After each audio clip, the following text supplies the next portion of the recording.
Bom, o último período da história dos povos hebreus é o período dos reis, tá? E aí, nesse período, foi necessário unificar esse povo.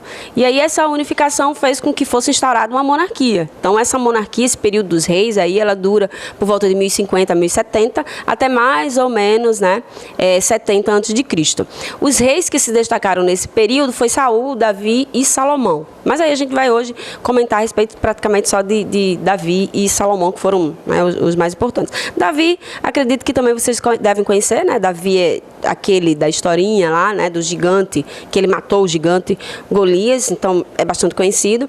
Ele construiu a cidade de Jerusalém, transformou a cidade de Jerusalém em capital do seu reino. E aí, então, ele é marcado pela violência, ele foi muito violento para poder conquistar a Palestina, né, e expulsar os povos, né, que habitavam lá, e aí, portanto, ele foi um grande líder, né?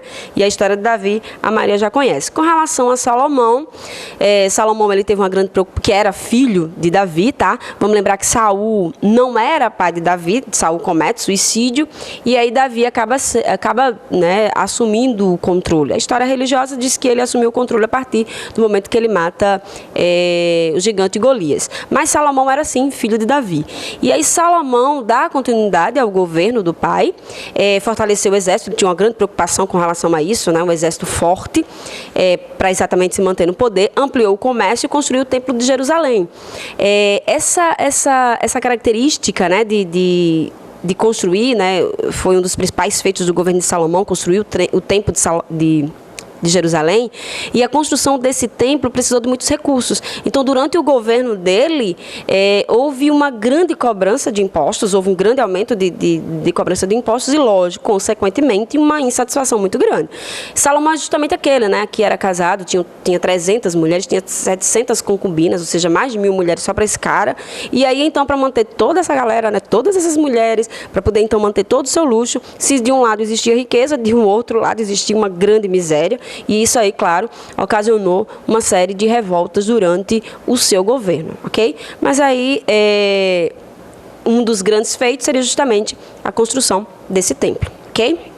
Bom, após a morte de Salomão, ocorreu o que a gente chama da divisão das 12 tribos. As 12 tribos que já haviam sido formadas, estavam sob o comando de Salomão, após a morte dele foi dividida em 2 grupos, tá? O Reino do Norte, sob o comando de Jeroboão. Jeroboão, ele era sobrinho de Salomão. E aí, após a morte de Salomão, ele acaba prometendo às tribos que iria diminuir os impostos, e aí, então, algumas dessas tribos acabam, então, no caso, 10 tribos acabam assumindo, ou seja, aceitando o comando de Jeroboão. As tribos do sul ficam sob o comando de Roboão, que era filho de Salomão, certo? E aí, apenas 2 tribos permanecem com Roboão. A grande maioria delas, realmente, não queriam mais essa dominação e essa exploração, como havia sido no governo de Salomão, acreditando que Roboão iria dar continuidade a isso.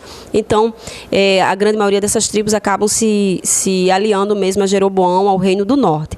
O Reino do Norte, né, comandado no comando de Jeroboão, tinha como capital a cidade de Samaria. Aparece, inclusive, aí no mapa, bem direitinho, observem as cores, está bem fácil de compreender. E aí o outro reino, o Reino do Sul, era comandado por Roboão, tinha a capital, a cidade de Jerusalém, certo? Que, inclusive, havia sido criado por Davi, ele era descendente de Davi, Salomão e tudo mais. Era o filho dele, na verdade. E aí, essa divisão dos reinos ocorreu o que a gente chama de enfraquecimento e outras invasões. Então, várias invasões começam a acontecer a partir disso. Por exemplo, a região norte a região norte é invadida principalmente pelos assírios. Os assírios acabam dominando aquela região norte, e aí depois vem os mesopotâmicos, que acabam invadindo a região de Judá, né, do reino de Judá, ali embaixo, no caso a região sul. E esse reino de Judá é exatamente aí que ocorre um episódio que a gente, inclusive quando estudou a Mesopotâmia, a gente falou. Lembra que a gente comentou que na época do governo de Nabucodonosor, eles invadiram a região de Canaã e pegaram os povos hebreus e levaram, né, para a região da Mesopotâmia, lá para a Babilônia. E ali ocorre um fenômeno conhecido como cativeiro da Babilônia.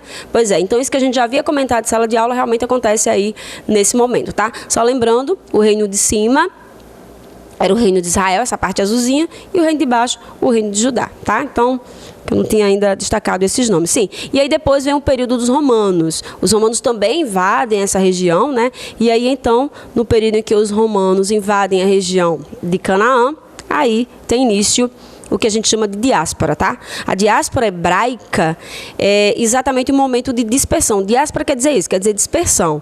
Dispersão é exatamente o deslocamento, é o momento em que, então, esses hebreus, eles acabam deixando e abandonando as suas terras e aí se dispersando pelo mundo e começa o processo, né, de tomada, de morar em outras regiões. E aí eu vou fazer a leitura para que a gente entenda melhor.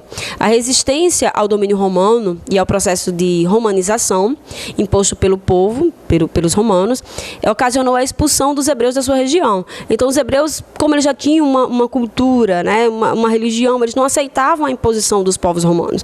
E aí os romanos não queriam respeitar isso. Então, portanto, muitos acabaram saindo, e aí tem início que a gente chama de diáspora, tá? Que, ou seja, como tem dizendo aí no próprio texto, é a dispersão dos povos hebreus pelo mundo.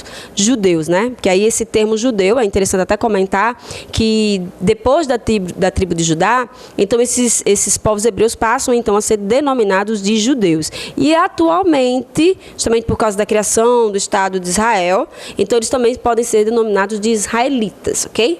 Então, existem esses três termos para fazer referência aos hebreus. Os povos hebreus foram os primeiros, né, o primeiro termo a ser utilizado para fazer referência a esses povos descendentes de Abraão, mas depois eles passaram a ser chamados de judeus, e aí, atualmente, o termo mais utilizado é israelita. No século XIX, tem início um movimento que é conhecido como sionismo. O sionismo foi exatamente um movimento, por volta do século XIX, em que os judeus eles tentam retornar para sua região, que era a terra de Canaã, a terra prometida, e aí essa região já era a terra da Palestina e já estava habitada por vários povos. Então, muitos desses judeus começam a comprar terras, começam a comprar terrenos para poder, então, voltar a morar naquela região. Só que era uma região que já estava sendo tomada por outros povos, com uma outra religião, e aí isso acabou sendo um grande problema. Muitos desses judeus eram pessoas importantes, né, e com muito dinheiro, além de comprar essas terras, também eram pessoas muito influentes na política. E aí, após a Primeira Guerra Mundial, que ocorreu entre os anos de 1914 e 1918, foi implantado o mandato britânico de 1920, onde os judeus, esse mandato dizia o seguinte, que os judeus eles poderiam retornar à Palestina. Eles tinham direito, esse mandato dizia que eles teriam o direito de habitar novamente aquela região. Acontece que esse mandato ele não foi cumprido, e aí atravessa todo o período, né, pós Primeira Guerra Mundial, né, período entre guerras, e aí durante a Segunda Guerra Mundial, vamos lembrar que ocorreu o Holocausto, e aí então muitos judeus foram perseguidos, né, foram mortos, e por causa desse episódio, esse mandato britânico acaba ganhando força. E após a Segunda Guerra Mundial é criada a ONU, e a ONU então determina que agora esses judeus realmente seria criado um Estado, né? Muitos palestinos deveriam deixar uma parte da região, né, deveria deixar suas terras, e aí então criou-se um Estado, conhecido como Estado de Israel, e aí então, a partir de 1948, esses judeus puderam então retornar à terra de Canaã. Isso após a Segunda Guerra Mundial, né? Então, portanto, aí essa questão do movimento sionista, ou o sionismo, foi exatamente esse retorno à Terra Prometida, tá? E aí, como atividade, vocês já estão vendo aí em vermelhinho, vocês deverão pesquisar sobre os conflitos atuais, né, que existem ali na região entre o Estado de Israel e os palestinos, né? A Palestina. Eu quero que vocês, então, pesquisem a respeito disso, mas vocês irão receber mais informações lá, mas já comecem já a ler alguma coisa, a escrever alguma coisa, porque essa atividade ela realmente vai ser cobrada, tá? Mas vocês irão receber mais orientações com relação a isso, e por hoje é só. Bom, gente, por hoje é só. Terminamos aí, acho que não lembro bem o capítulo, mas o material de vocês tem lá, certo? Dizendo qual é o capítulo. Esse assunto são os povos hebreus, e aí nós hoje conseguimos concluir todo esse assunto. Terminamos, aí depois eu vou orientar vocês direitinho com relação à atividade e o trabalho que será executado, certo? Até a próxima e fiquem com Deus.